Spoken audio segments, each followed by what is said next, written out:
Welcome to the last video of the color mixing series using Denise friendly Da Vinci watercolor palette. And as you know, if you have bought the palette, this is the beautiful swatch of all the colors in the palette. Today's video features mixing color purple. And before I go into that, I just want to show you this cute button with desert cats at North Carolina Zoo. If you're ever in the area, stop by. These beautiful animals are just so adorable. So I want to put them to the side and I'm gonna dive right in. Purple, I have such a hard time with this color because I like it, but when it comes to using it, I always find like it overpowers the rest of the color in my painting. It can definitely be used for florals and the muted shades. They're great for shadows. But this is all the purples you can get from the colors in Denise's palette. And on the first page, I have the blues on the top, or what I consider a blue color. You'll see there phthalo turquoise, the cerulean blue, ultramarine, and indentrine blue. And what I consider the reds, Da Vinci red, alizarin crimson, quinacridone, red rose deep, and I also added the perylene maroon. And I was quite happy for adding that because I like these deep black colors that you get, especially with the phthalo turquoise.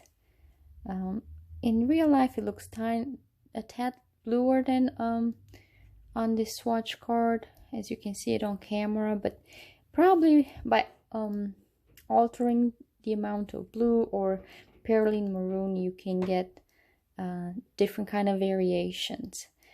Probably not really unexpected. The best shades, the most clean shades of purple, red rose deep, ultramarine blue. This is probably one of my favorite. It gets really bright.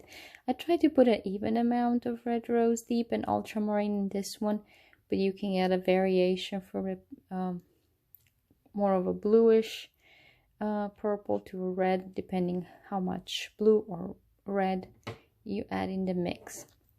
The Da Vinci red, of course, it's a warm red, so you get these muted colors mixed with all the blues. The most interesting one for me was this cerulean blue. I don't know if because it has the white in it, it kind of got a dusty grayish color to it. And then the phthalo turquoise and the Da Vinci red, I use a pale mix and more red, so I got an interesting color. I don't know what I'm using it for, but if you use it for something, just let me know. Maybe florals or shadows. In Denise's palette, we get one violet, the Da Vinci violet, the PV23, and I try mixing it with the blue colors and with the red colors. I can see how it changes the color. What variations can I get? And then the Da Vinci violet is a very strong color, so only a little bit. It kind of overpowers the rest of them. So I try to swatch the colors closer to the main color, like the blues on the top and the reds on the bottom. This is probably the darkest one, and it has an interesting separation, the Da Vinci red and the violet. Again, I think being a warm red, that would happen. The most pure color, red rose deep, it kind of stays nice and bright.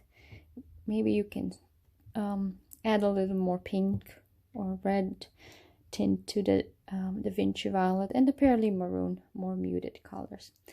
Very interesting. The violet iron oxide I also tried to mix just because of the name. I don't think it resembles much as a violet, but for the mixing purposes, I said let's try it.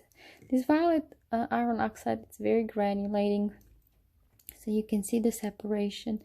Again, this cerulean blue gives a nice separation of color, a very nice texture. And what I like, again, red rose deep, it's almost like the pink settles in the background and then the violet iron oxide on top.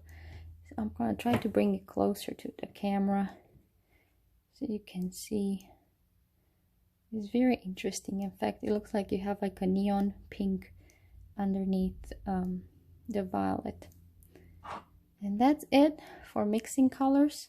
with Denise's palette.